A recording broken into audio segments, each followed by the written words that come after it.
sort of like the bubble boy syndrome, but instead of not having an immune system, he has sort of like a half-functioning immune system. Montreal-based organizations Swab the World and the Filipino student organizations at Concordia and McGill universities are working together in hopes of finding a stem cell match for a 15-month-old baby living in California. It's hard to predict, but his life expectancy is basically like into his teenage years, maybe in his 20s.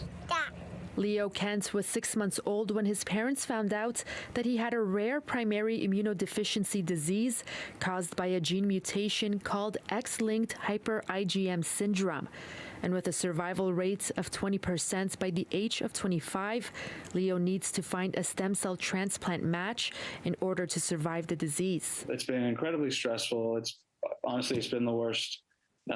Was the worst few months of my life, having my son in the hospital and the anxiety that goes along with that. Honestly, it's quite simple to save a life. Doesn't mean that you need to be a policeman, a fireman, or a doctor. It can really be with a cheek swab. For Mai Duong, the co-founder of Swab the World, an organization that connects qualified donors to their country's registry, Leo's story caught her attention. I had the same situation as Leo. I was ill myself, so I had AML, blood cancer, leukemia, and it was very difficult for me to find a donor because I'm Vietnamese.